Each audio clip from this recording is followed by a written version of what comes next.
Hey y'all, so just real quick, I've been sitting here at the hospital waiting for MJ to finish his surgery, and I just got word that it all went well. So slightly bit of a basket case, but I got some good company on FaceTime from people making sure that everything was okay, and there's just so much love that was pouring out and so much concern and everybody checking on him, from campers to my family, his family. And so it's so nice that in situations like this, when you could go any kind of way you'd be a nervous wreck, to know that like there's just so much love that people have. And I think it's going to be so heartfelt to know that so many people had such great kind things to say and thoughts to share, and just checking on him, because sometimes in situations like this you always wonder like what impact, maybe like I'm leaving these responsibilities and I need to do this and do that, and just to know that like there's a whole world and community of people who also love and care for you, and that's just awesome. So I'm gonna go ahead to the car, move it to the other side of Timbuktu, and go see my guy. I'll keep y'all posted. Hey wife, hey, as you already know, it is Wife Strut Wednesday, and this week I tell you has been, let's just be honest, it's been a struggle. There's a lot going on. Y'all know that my husband ruptured his patella tendon, and so he had to get surgery. This was a whirlwind. We can get into the story of that later, but I just want to tell you that with everything happening so fast, there were some things that I wish I had known from beforehand that I didn't, and so because I didn't, I want to share with you some tips on surviving surgery day with your husband.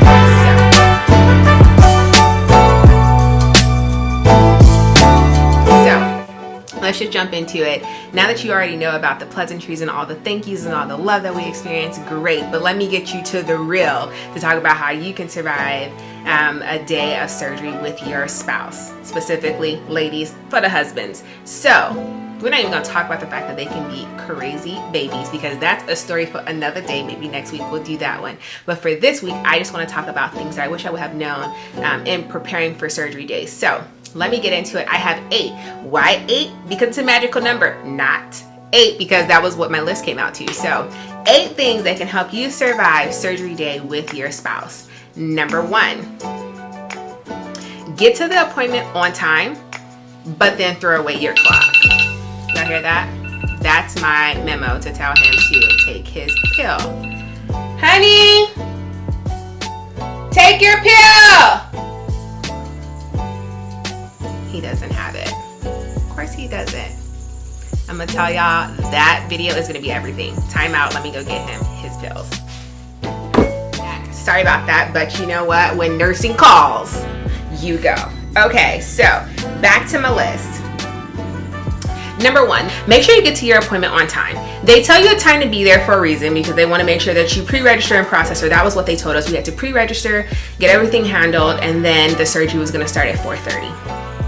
The second part of this number 1 is then throw away your clock. So as a recap, get there on time. Early is on time, right? And then throw away your clock. Throw it away because it does not really matter what time they tell you that your surgery is going to happen. Chances are it's not. We were scheduled for 4:30, and we knew that we weren't the first one of the day, and we bless his heart for getting us in, because he's going on vacation, having a good old time in Italy. But he was like, I'm going to get you guys in because this is important. We need to get it done so that things don't get worse. We can already get to trying to get back and rehabbing. So thank God for that and praise him. However, 4:30 was not what happened. So throw away your clock, because anything you thought was going to be the case in time is not going to be the case. My husband didn't get back into surgery until 7:30. We were told, oh, it's going to be 45 minutes. Like I said, throw away the clock, because then that surgery took well over 2 hours. We didn't even get home till just before midnight. So there you go. And talk about a grumpy pants. My guy could not have eaten yet. So that's just a whole thing in and of itself. So that's tip number 1. Tip number 2 to how to survive surgery day with your husband. Get that serious face on, okay? You walk in the place, hi, I'm here for so-and-so. You get that serious face. Why do you need the serious face? Because you need to come in here knowing that you mean business. business. This is that I'm here to negotiate face. This is that, do you see this man over here? He is part of the everything in my world face. So I need you to treat him like he's the everything in your world face. You go in there knowing that you mean business. Now, not to be face, right? This is not RBF, because then they think that they don't want to deal with you face, and you need them to deal with you well, because that's your loved one. You're everything in your world, so they need to treat them that way. But I mean business. That's that face. Hi, how are you? I'm here for my 2:30 surgery. That face. So just a little polite in the tone, serious in the face, because we are here for business. This is not a joke. That's strategy number 2. Strategy number 3 for how to survive the day of surgery with your husband or for your husband is find a way to block out all the extra noise. There will be visitors, there will be people who want to come and show their support, there will be all this side chatteration, and the reality is what you really want to do is keep the patient calm, relaxed, and as comfortable, as in not stressed out, as possible, right? A less stressed patient takes anesthesia better, on the road to a positive recovery before we even get started. And so sometimes all the people who care and love and what have you, and the folks walking by and all the extra chatteration and kikiing and good old time, that does not keep you en route to the goal. And the goal is to have a successful surgery and get the heck out of the hospital, right? If y'all watch Grey's Anatomy, we know we don't want to be in the hospital too long, because the longer you're in the hospital, more susceptible you are to other things that you can pick up in the hospital. And we don't take home nothing else besides what we came here with, and then a good recovery process. So you want to make sure that you knock out all the noise. Thank you for all the people who care. Post that on my Facebook, send me a note. I'm going to get to you in time. So in the time you get back to them, that's not the noise. The noise is all the extra, right? People who want updates right then, people who give you side stories, want to tell you back when. That does not help you. You have to stay focused. When the people come in, get the information that you need and keep the patient comfortable. Okay, tip number 4 on how to survive surgery day with your husband is make sure you take something to take notes. Now, some people are just like, hey, they're supposed to know what they're doing, but we're all humans and sometimes things happen. Not for me, because I come with my pen and paper, color coded, and or my handy dandy phone, which we should all have. Take notes. Every medication they gave him, I was writing it down, because you get nurses. I think we had 7 nurses before he even went in, because they were changing shifts and, oh, pass the baton. Oh, pass the baton. Oh, this person's gone. So that's okay. I'm gonna get names, times, medications, because when the next person comes in, they're trying to pick up where they left off, and I need to be able to ask questions. And should something come up and go down, or we have to go back into the hospital because heaven forbid there was something else that went wrong, I need to be able to recall and not say, can you find his files? That's not going to work for me. I don't depend on the system. I depend on me and my note taking. So make sure you have something to take notes with.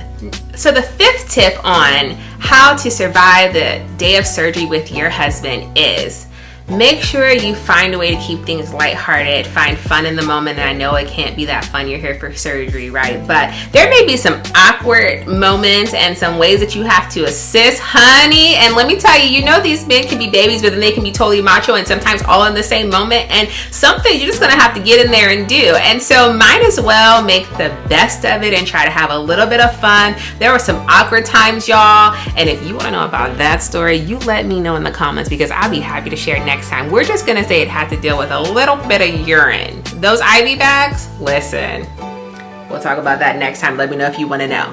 So back to the tip though, find a way to keep things fun and lighthearted. This is a moment to connect. I tried to make it a dateable moment. What else can I find out about my husband and his history? And you know, we're gonna say, even though who wants to go to date at the hospital right before surgery, let's just call a dateable moment and find out some new things about each other and laugh and joke, because the reality is can't do nothing about it. We're trying to make the best of it, and it's gonna make for an amazing story later. So that's tip number 5. Tip number 6 on how to survive the day of surgery with your husband is have a food plan. Now, here's the thing.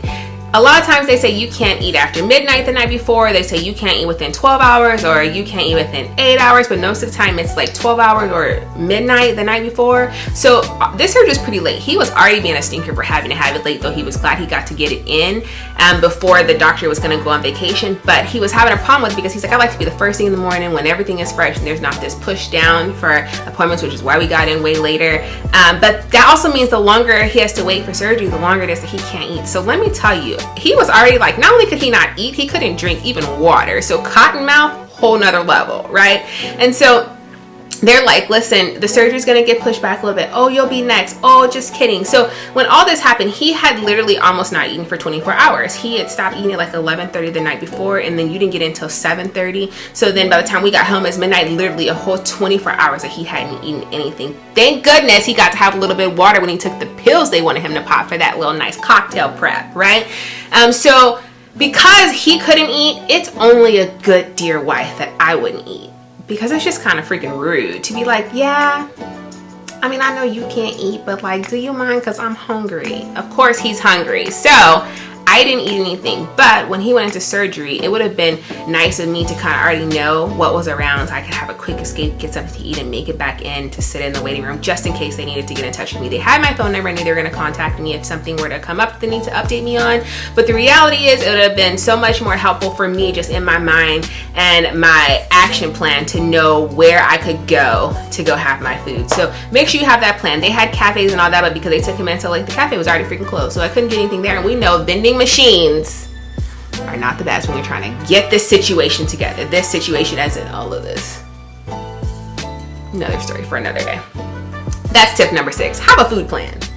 Tip number 7 for surviving the day of surgery with your husband is bring something to keep you busy and something to do while you are in the waiting room. Because as I noticed, especially because we got in so late, there was no one else there but me. So my meal had already gone home, and she was, you know, like, let me know when you guys make it, which is totally fine. It was really nice if there could be a really nice concept in the midst of a surgery situation to like have a little time to myself, like make sense of it all. Like I just spent the day before trying to make sure he was okay, and still he was injured, so being as best as I could be. And then I was always trying to make sure the whole time that this was comfortable for him and lighthearted for him and a good time for him. But then I needed to take a minute for myself, and so it was nice to just be able to kind of sit and breathe and process and wait, right?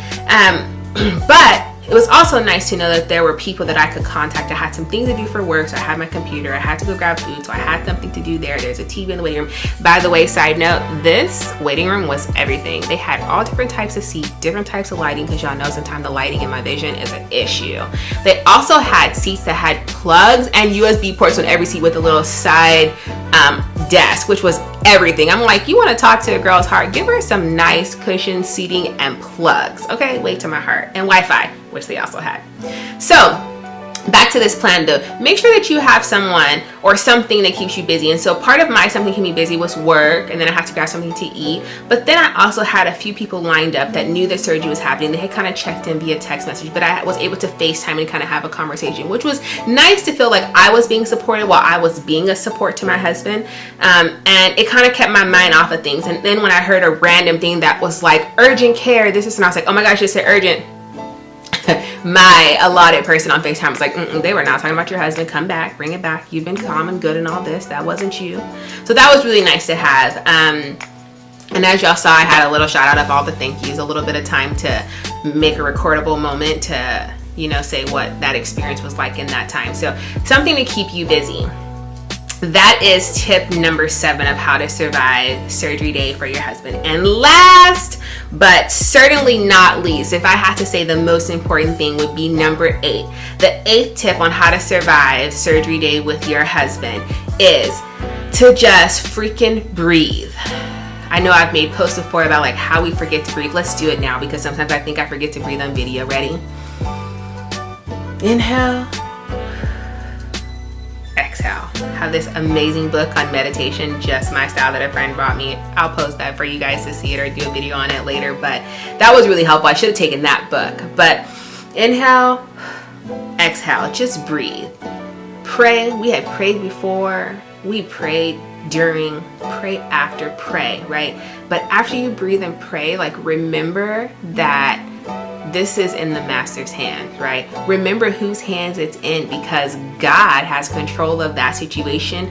He was seeing all that was and wasn't going on in the surgery and in the operation room. And the reality is none of us while in the waiting room can control anything. So breathe and try to relax and remember that like God's already got this in his hands. And if there were any hands I'd choose for him to be in, it'd be God's, right? Because he runs the world. Anyway, so those are my 8 tips on how to survive surgery day for your husband. I wish someone had told me ahead of time, but now I'm sharing the good news with you. If there are anything that you've experienced that you felt were things that were super helpful for you to know in addition to the list that I've already provided, by all means share it in the comments, because we are here to help each other, for each other, as we're strutting together in this wonderful wife strut that sometimes is positive, sometimes is negative, and sometimes not so fun, and sometimes amazing, and sometimes it's full of surgeries and baby moments and nursing and side things and all of that good stuff, but we're going to do this together. So, it's Wife Strut Wednesday. Y'all, stay tuned because it's only just begun. The rest of this week, I guess I should come up with how the heck I'm surviving post-surgery. Stay tuned. I'll see y'all next week. Until then, keep on strutting just like you do. Only you can strut your strut. I'm always watching.